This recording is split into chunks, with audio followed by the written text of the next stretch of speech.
into Cook County, which is named for Daniel Pope Cook, one of the people who was involved in that effort back in the early 1800s to get the Illinois border moved 62.5 miles to the north so that Illinois could have a little Lake Michigan shoreline. The lagoons are a small part of the Cook County Forest Preserve District, which manages more than 68,000 acres in all. That's 10% of the land in Cook County.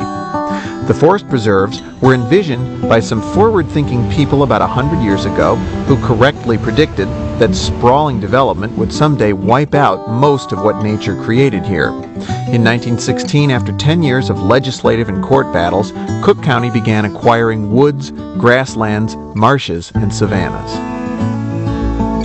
At the northern end of the Skokie Lagoons is the 385-acre Chicago Botanic Garden. The Michelin Guide to Chicago calls the garden Noah's Ark for plants. Some superlatives.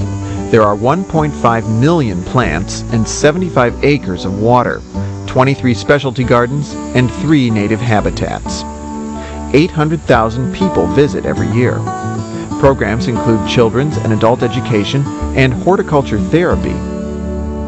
The gardens were envisioned by William A.P. Pullman of Lake Forest. Pullman was the head of the Chicago Horticulture Society, and he was a distant relative of George Pullman. He loved this location here at the northern end of the Skokie Lagoons, miles away from Chicago, but he had to engage in a little Chicago politics to make his dream a reality. First of all, he had to convince the head of the Cook County Board, Seymour Simon. Simon called him the most persistent man he'd ever met. Unfortunately, Simon's rival on the Cook County Board, George Dunn, didn't like the idea. Dunn said, "Who'd go there? A bunch of suburban people. Chicago people won't go there, and they're the Democratic voters." So Simon got a friend of his to convince Mayor Richard J. Daley that it was a good idea. A few days after that meeting, Dunn abruptly changed his mind. Construction of the gardens began in 1965 and took 7 years. Designer John O. Simons said a whole new landscape was shaped from depleted fields and grossly polluted drainage ways. Since the garden opened, many new environments have been added, including the Japanese garden and the waterfall garden. The largest new project in the garden's history opened in the fall of 2002. It's the 12-acre, $14 million Great Basin and Evening Island, designed by James Van Sweden in the New American Garden style. The style is rooted in environmentalism and features perennials and native plants. Another new project is the more intimate Spider Island, inspired by dreams, fleeting thoughts, and memories, according to its designer, Michael Van Valkenburg. The one ever-present annoyance in the midst of this Eden is the Eden's Highway, that is. It runs right along the garden to the west. There's an ambitious plan to build a barrier that will make the garden sound as tranquil as it looks. The Edens Expressway was the Chicago area's first superhighway, completed in 1951. It was named for a man who never owned or drove a car, according to the book Streetwise Chicago.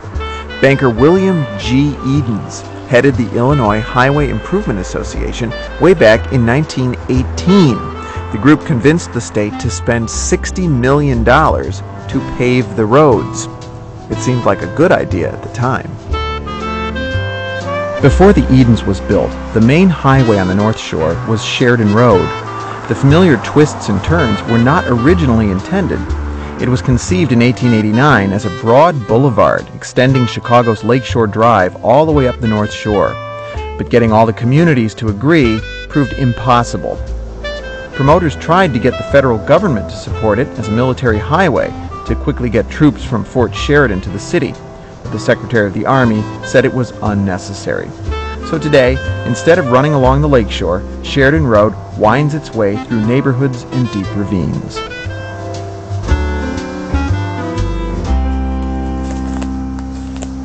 The first roads on the North Shore were Indian trails, and the first street signs were trail trees, like this one that now stands on a front lawn in Glencoe. The Native Americans bent the trees as saplings and staked them down to help them find their way through the forest. Often the trees pointed to water or a ridge line. This one in Kenilworth might have pointed to the busiest North Shore thoroughfare in those days, the Green Bay Trail. Today, it's called Green Bay Road. It ran along a ridge, the remnant of a prehistoric lakeshore, through the soggy lowland that bordered the lake. The 500-mile round trip between Chicago and Green Bay, Wisconsin took a month on foot in winter. The beach was the preferred way to travel in summer months. It was smoother, and you couldn't get lost. Mail was carried along the beach until 1832, when an act of Congress improved the Green Bay Trail and named it an official post road for mail couriers on horseback. One day, in 1835, an ambitious pioneer named Anson H. Taylor trekked up the Green Bay Trail from Chicago, looking for a place to move with his wife and son. When he reached the site of present-day Glencoe, Taylor came upon what was and still is one of the most dramatic features of the North Shore, high bluffs with commanding views of the lake. The bluffs start north of Wilmette and continue to about North Chicago.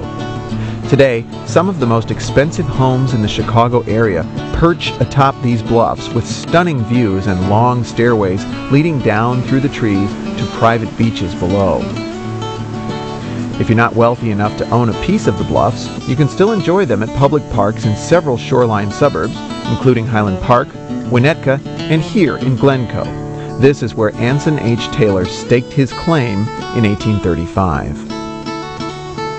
Taylor called his 160-acre development Taylorsport. He had his possessions shipped up here along the lakefront via ox-driven scow. Remember, Green Bay Road was pretty rough back then. Anson Taylor ran just about everything in Taylorsport. He built a pier out there and bought a couple of schooners so he could ship lumber from the local sawmill. He was the proprietor of Lapeer House, which was an inn on the Green Bay Trail. He was postmaster, and he was justice of the peace. But just as in Highland Park and Lake Bluff, Railroad President Walter Gurnee had designs on Taylorsport. He married the daughter of local landowner Matthew Coe. He bought his father-in-law's 12,000-acre farm and replaced the farmhouse with this home called the Castle. Today, it's the oldest home in town. Gurnee may or may not have named the town. One story says Coe's farm became Coe's Glen and later Glencoe. Another story says Gurnee named the town for his birthplace, Glencoe, Scotland. Gurnee put the train station right in front of his house. But the Civil War economy spoiled Walter Gurnee's hopes for his Glencoe property. He sold his land to a developer in the 1860s and moved home to New York. Compared to other North Shore Railroad suburbs, Glencoe languished with dirt roads, one church, and a tiny population. Finally, in 1891, a new Romanesque train station by Charles Sumner Frost, designer of Navy Pier, signaled the start of Glencoe's long-delayed development. Frank Lloyd Wright's only known bridge is here on Sylvan Road. It was built in 1915 and rebuilt in 1985. Wright also designed 6 homes in the Ravine Bluffs development between 1905 and 1915. Another famous prairie-style architect, George W. Mayer, designed this home. The Wiebold family of department store fame built one of many revival-style homes in the 1920s. Theirs is Tudor style. Glencoe's most famous modernist building is North Shore Congregation Israel from 1964 by Minoru Yamasaki. As I mentioned earlier, Glencoe and Highland Park were open to populations that were excluded elsewhere. Glencoe has had an African-American community for more than 100 years.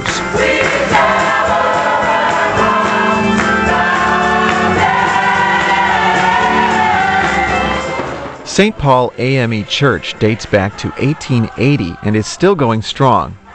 As I said earlier, African Americans were historically part of the service industry on the North Shore, running small retail businesses and working as laborers, domestics, and policemen. Glencoe's black community was second largest on the North Shore to Evanston. But that's not to say that blacks lived free of discrimination in Glencoe. Schools were integrated from the beginning, but beaches were not. And African Americans found they were not welcome to live in every part of town. About 100 years ago, when some blacks moved to an area on Vernon Avenue, the property was condemned by the city and turned into a park. By the way, a similar incident happened in Deerfield in 1959. The North Shore has come a long way since then. In 1992, James O. Webb, an African American, was elected village president of Glencoe. We've already seen how